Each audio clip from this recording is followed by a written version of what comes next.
कधीच नाही चुकणार तुमचे फेवरेट टीव्ही शोज झी5 सोबत, तेही एकदम फ्री. दीपक आज चक्क ऑफिस. स्वप्नील सर आज क्लायंट येणार आहे ऑफिसला. म्हणजे तसं अजून नक्की नाही, कळ थोड्या वेळात मग ठरवलं जायचं का नाही. मामा तू ऑफिसला नाही केलास तरी मला स्कूलला सोडा. छोटे सरकार, आजकाल तुम्ही शाळेला जाता ना, तेवढे हे ऑफिसला पण जात नाहीत. मोना अगं एवढा दिवस दिदी आजारी होती म्हणून घरून काम करत होतो. आता म्हणलं दिदीला थोडं बरं वाटतं मग जावं ऑफिसला. आणि तसं पण आजकाल मला ऑफिस निवांत वाटतं बरं का.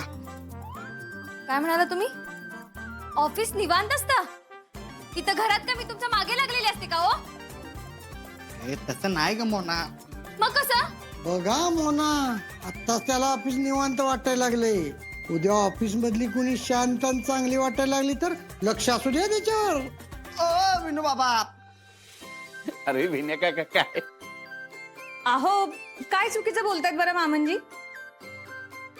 एवढ्या दिवसात आजच बरं दीपकला ऑफिसला जावंसं वाटतंय. ओ रुपालिता याव. ओ मिस्टर माने, मला खरं खरं सांगा काय आहे ते. आज तुम्ही ऑफिसला का चाललो? काय चाललंय? दिदी तूच बघ आता. ती मोनात आधी म्हणत होती की ऑफिसला जात नाही आणि आता चाललोय तर चिडते माझ्यावर. आणि हे सगळे मजा घेत आहेत माझी. मोना, त्याच्यावर चिडत जाऊ नको, नाही तर खाल्लेला अंगी लागत नाही त्याच्या.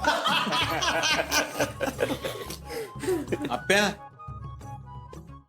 अगं पेपर वाचलास का? लई दिवसातनं तुझ्याबद्दल चांगली बातमी आली बघ. बघ क्या बघ, कलेक्टर अपर्णा माने कामावरती रुजू. विषारी पाण्याचा प्रश्न मार्गी लावून एका दिवसात शहराची घडी बसवली. बापू, आता अशा बातम्या पुन्हा एकदा रोज वाचायला मिळणार. खरंच आप्या, मला कलेक्टरचे बाबा म्हणून ओळखतात ना, त्याचा लय अभिमान वाटतो बघ.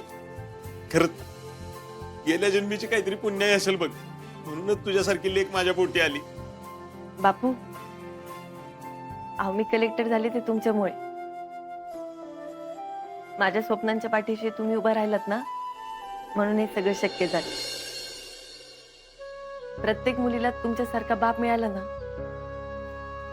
त्या मुलीचे सगळे स्वप्न पूर्ण होणार.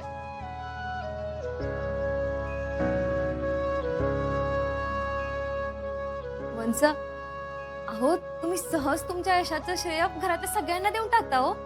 अगं तो देव आहे ना, तो आपल्याला भरभरून देतो. आपल्याला ते टिकवता आलं पाहिजे.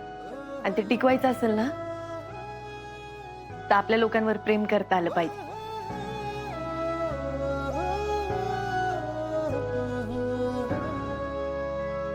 आप्या, अगं हे काय? बापू चिठ्ठी आहे.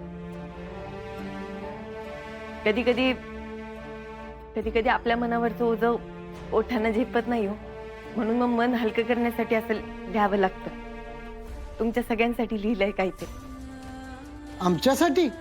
हो, फक्त मी गेले ना की मग वाचा. झी5 ॲप डाउनलोड करा आणि पहा सर्व एपिसोड्स एकदम फ्री.